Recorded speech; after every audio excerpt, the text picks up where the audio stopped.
ఏపీలో కూటమి ప్రభుత్వం ఏర్పడిన తర్వాత ముఖ్యమంత్రి నారా చంద్రబాబు నాయుడు కేబినెట్లో మొత్తం 24 మంది ఎమ్మెల్యేలకు మంత్రులుగా స్థానం కల్పించడం జరిగింది. అయితే ఈ 24 మంత్రులకు ఏ శాఖలు కేటాయిస్తారనే అంశంపై ఉత్కంఠ వీడింది. మొదటగా సీఎం చంద్రబాబుకు సాధారణ పరిపాలనా శాఖ, శాంతి భద్రతలు, ఇక పవన్ కళ్యాణ్కు పంచాయతీరాజ్, గ్రామీణాభివృద్ధి మరియు తాగునీటి సరఫరా, ఇంకా పర్యావరణ, అడవులు, సైన్స్ అండ్ టెక్నాలజీ శాఖను కేటాయించారు. ఇక యువనేత నారా లోకేష్కు మానవ వనరులు, IT, electronics and communications, real time governance శాఖను కేటాయించారు.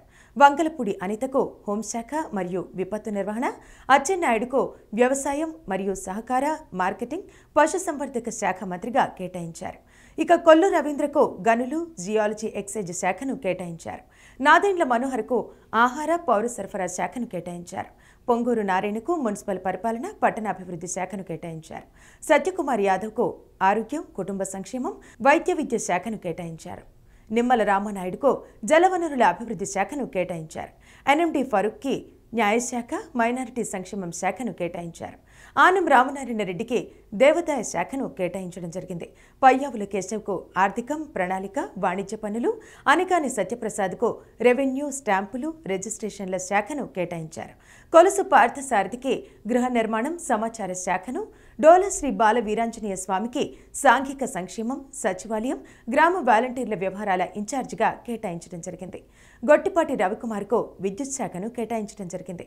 కందుల దుర్గేష్కు పర్యాటక, సాంస్కృతిక, సినిమాటోగ్రఫీ శాఖను కేటాయించారు.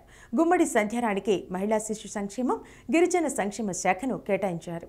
బీసీ జనార్దన్ రెడ్డికి రోడ్లు, భవనాలు, మౌలిక వసతులు, పెట్టుబడుల శాఖ, టీజీ భరత్కు పరిశ్రమలు, వాణిజ్యం, ఆహార శుద్ధి, ఎస్ సవితకు బీసీ సంక్షేమం, ఆర్థికంగా వెనుకబడిన వర్గాల సంక్షేమం, చేనేత శాఖను కేటాయించారు.